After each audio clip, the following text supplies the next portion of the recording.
हनुमान चालीसा को यूं कहा जाता है कि यह अपने आप में ही एक सिद्ध मंत्र है, लेकिन बहुत बार ऐसा होता है कि जब काफ़ी लोग इसका इस्तेमाल करते हैं तो ये सही से कार्य नहीं कर पाती है, उन्हें इच्छित रिजल्ट की प्राप्ति नहीं हो पाती है।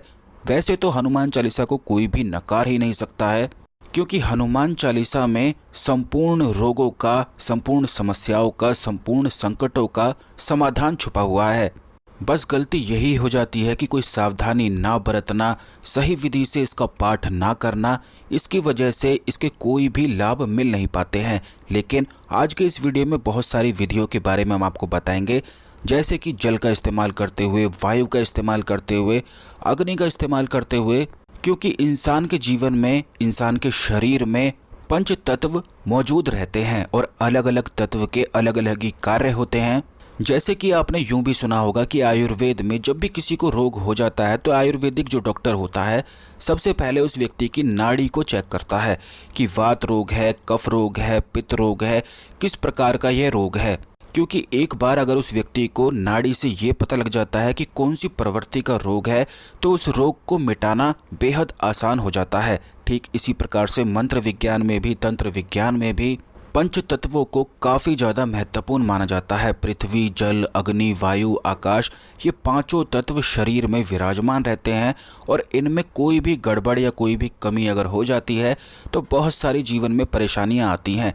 इन तत्वों से अगर कोई भी इम्बैलेंस हो जाए या किसी में कोई कमी हो जाए तो कौन कौन सी समस्याओं का सामना करना पड़ता है, कौन कौन से संकट आ जाते हैं, इसके बारे में आने वाले वीडियोज़ में निश्चित हम आपको बताएंगे। अगर आप इसके बारे में वीडियो चाहते हैं तो कमेंट बॉक्स में अवश्य ही लिख दें पंचतत्व वीडियो। इस प्रकार बस आप लिख सकते हैं, जिससे हमें पता लग जाएगा कि आप इस वीडियो को जल्दी चाहते हैं। तो दोस्तों, विस्तार से इसके बारे में हम आपको बताएंगे कि कैसे पंचतत्वों का इस्तेमाल करते हुए हनुमान चालीसा का सही तरीके से बिल्कुल पाठ किया जाता है और इससे तेज़ी से रिजल्ट प्राप्त होते हैं। जैसे कि कुछ लोगों के जीवन में भूत प्रेत, तंत्र बाधा, नकारात्मक ऊर्जाओं की काफ़ी ज़्यादा समस्याएं रहती हैं, तो उस समस्या के लिए सबसे अच्छा तो ये रहता है कि जल तत्व के माध्यम से अगर हनुमान चालीसा का जाप किया जाए तो बहुत तेज़ी से उस व्यक्ति को आराम मिलता है। भूत प्रेत की जो समस्याएं होती हैं, तंत्र मंत्र की जो समस्याएं होती हैं, या फिर कोई बुरी नज़र आपको लगा देता है, कोई टोटका कर देता है, या किसी भी प्रकार की नकारात्मक ऊर्जाएं अगर आपको घेर लेती हैं, तो इससे सबसे पहला दुष्प्रभाव तो ये मिलता है कि उस व्यक्ति का जो सर है बिल्कुल एक भारी तरह से रहता है और वह कुछ भी सोच नहीं पाता है, हमेशा चिंता में रहता है, परेशानी में रहता है और उसके मन में, उसके दिल में एक धड़कन सी ऊपर नीचे तेज होती रहती है। तो इसके लिए आपको केवल इतना करना है कि रोज़ आप एक नियम बना लें कि शाम के समय, खास करके ये जो समस्याएं होती हैं, अगर शाम को हनुमान चालीसा का पाठ किया जाए और पूरे घर में छिड़काव किया जाए, हनुमान चालीसा पढ़ के अपने सोने वाले बेड पर किया जाए, अपने ऊपर किया जाए, इस जल को पिया जाए, तो तेज़ी से ये समस्या ठीक हो जाती है। आपको केवल इतना करना है कि किसी भी दिन से हनुमान चालीसा का पाठ शुरू कर सकते हैं, किसी भी समय से भी कर सकते हैं, क्योंकि जितने भी 9 ग्रह होते हैं संपूर्ण भगवान हनुमान को फेवर करते हैं। तो तांबे के गिलास में, क्योंकि तांबा जो होता है उसका इस्तेमाल इसीलिए किया जाता है क्योंकि ये इलेक्ट्रिसिटी का गुड कंडक्टर होता है और जब आप हनुमान चालीसा पढ़ते हैं तो इससे एनर्जी उस जल में प्रवाहित होती है। तो उसी जल में देखते हुए अपने चेहरे को आपको हनुमान चालीसा का पाठ करना है। साथ में एक तिल के तेल का दीपक आपको जला लेना है। सिर्फ 1 बार या 2 बार करना ही काफ़ी रहता है। आप 5 बार, 11 बार कर सकते हैं, इसके भी ज़्यादा अच्छे प्रभाव मिलते हैं, लेकिन 1-2 बार से ही कार्य हो जाता है। तो आपको इतना ही करना है कि उस जल में अपने आप को देखते हुए हनुमान चालीसा का पाठ करें और इस जल को ग्रहण कर लें, अपने ऊपर छिड़क लें, अपने बेड पर, अपनी जितनी भी आपके घर में जगह है जहाँ आपको ये लगता है कि यहाँ पर नकारात्मक ऊर्जा हो सकती है, तो वहाँ पर बस आप छिड़क लें। इससे बहुत जल्दी आपको रिजल्ट मिलने लगेंगे और ये जो समस्याएं हैं जिसके कारण सर भारी रहता है, तो इसमें शांति की प्राप्ति होती है। दूसरा, हनुमान चालीसा को पढ़ने का तरीका इस प्रकार है कि वायु का इस्तेमाल करते हुए, यानी कि वायु तत्व को अगर प्रधान रखते हुए हनुमान चालीसा का पाठ किया जाता है तो इससे उस व्यक्ति को आनंद की, शांति की प्राप्ति होती है।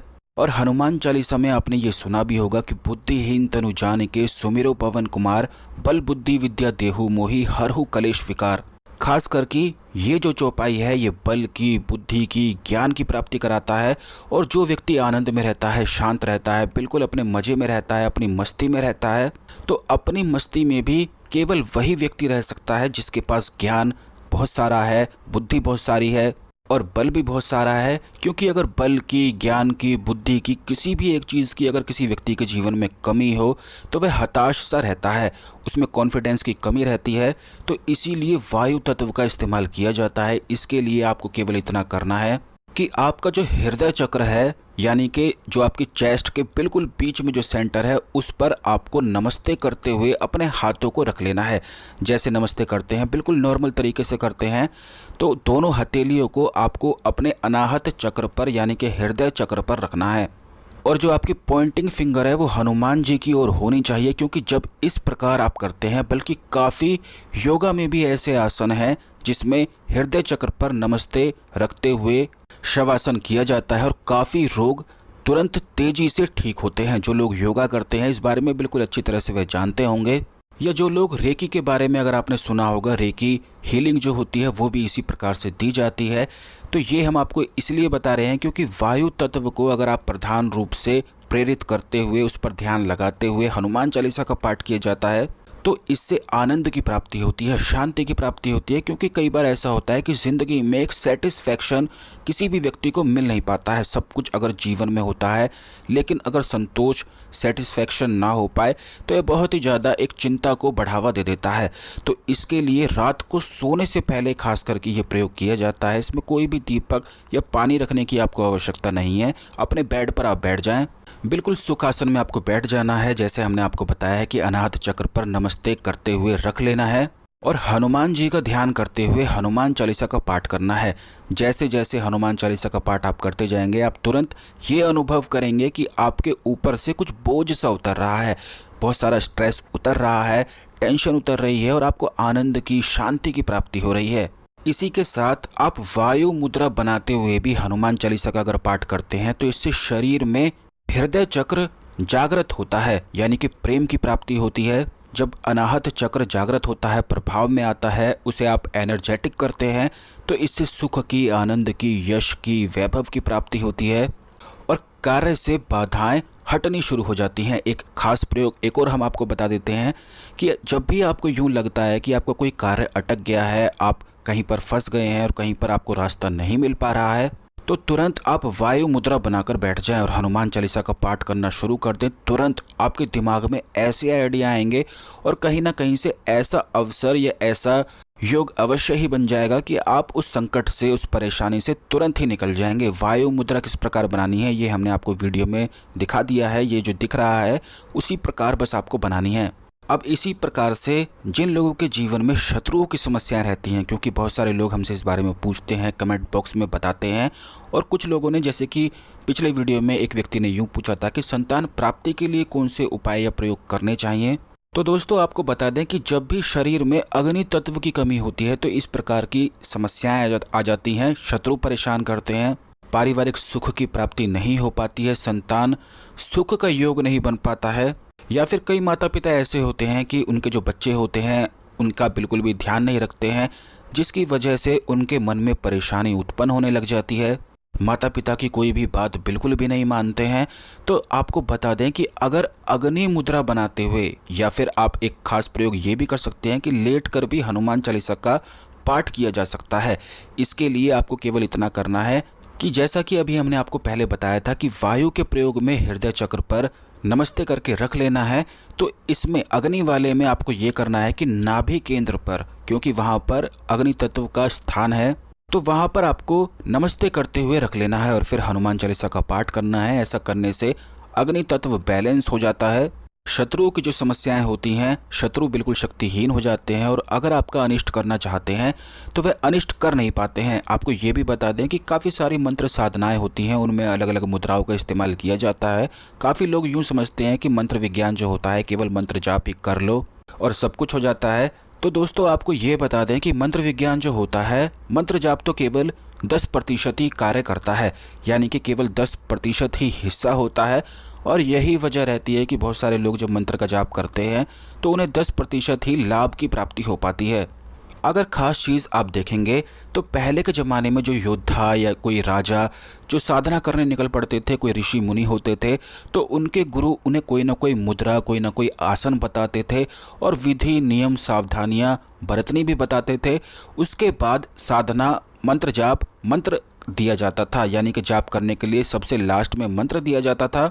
लेकिन आजकल बिल्कुल उल्टा ही हो गया है। जैसे कि आजकल सभी लोग बस मंत्र जाप करते हैं, सोफे पर बैठकर, बेड पर बैठकर, यूं ही कहीं पर भी बैठ जाते हैं और मंत्र जाप शुरू कर देते हैं, जिसके उन्हें कोई भी फ़ायदे या लाभ मिल नहीं पाते हैं। लेकिन अगर मुद्राओं का इस्तेमाल करते हुए, आसन का इस्तेमाल करते हुए कोई भी मंत्र साधना करी जाती है तो वह कभी भी फेल नहीं हो सकती है। बल्कि अगर आप योगा के बारे में जानते हैं तो काफ़ी योगा में ऐसी मुद्राएं और ऐसे आसन होते हैं कि अगर उन आसनों में बैठा जाए तो तुरंत इसका प्रभाव दिमाग पर पड़ता है, दिल पर पड़ता है, बल्कि बड़े बड़े रोग भी योगा से ठीक हो जाते हैं। और मंत्र विज्ञान में योगा भी मिली हुई होती है। यही वजह है कि जो मंत्र विज्ञान के अगर सही से साधक होते हैं तो वह बिल्कुल स्वस्थ, निरोगी, उनकी साइकिक पावर, मेंटल पावर बहुत ज़्यादा हाई होती है। अपनी साइकिक पावर के बलबूते पर और इसका इस्तेमाल करते हुए अपनी ज़िंदगी को वह आसान बना लेते हैं और कोई भी कार्य,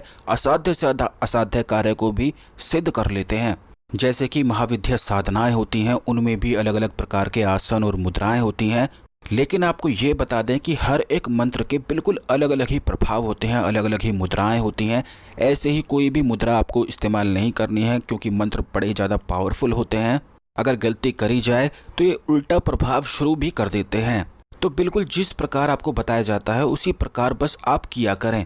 तो इस वीडियो में हमने आपको बताया है कि अग्नि तत्व से किस प्रकार करना है, जल तत्व से किस प्रकार करना है, वायु तत्व से किस प्रकार करना है। अब पृथ्वी तत्व रह गया है। ये तत्व का इस्तेमाल जब किया जाता है जब जीवन में सांसारिक किसी सुख सुविधाओं की कमी हो जाती है। जैसे कि धन आता है तो बरकत नहीं हो पाती है, धन की हमेशा ही कमी बनी रहती है। तो पृथ्वी तत्व को प्रभावित करने के लिए आपको केवल इतना करना है, या तो आप वज्रासन में बैठ सकते हैं या फिर पृथ्वी मुद्रा भी बनाई जा सकती है और तब हनुमान चालीसा का पाठ करें। ऐसा करने से पृथ्वी तत्व पर प्रभाव पड़ता है और इससे जो धन संबंधी या सुख सुविधाओं संबंधी जो परेशानियां होती हैं वह बिल्कुल हल हो जाती हैं। तो इस प्रकार आप हनुमान चालीसा पढ़ सकते हैं। जो भी आपके जीवन में समस्याएं हों या आप किसी बारे में अगर पूछना चाहते हैं तो बिल्कुल निसंकोच होकर कमेंट बॉक्स में अवश्य ही लिख दिया करें। आने वाले वीडियोस में उन समस्याओं के बारे में निश्चित ही हम आपको बताएंगे। इस खास जानकारी को दूसरे लोगों के साथ भी अवश्य शेयर करें। अलग अलग मंत्रों के लिए अलग अलग वीडियो भी हम आपके लिए लेकर आएंगे। चैनल को अवश्य सब्सक्राइब करके रखें, जिससे खास जानकारी आपको हमेशा मिलती रहे और कोई भी वीडियो बिल्कुल मिस ना हुआ करे। तो दोस्तों धन्यवाद। ओम नमः शिवाय, हर हर महादेव।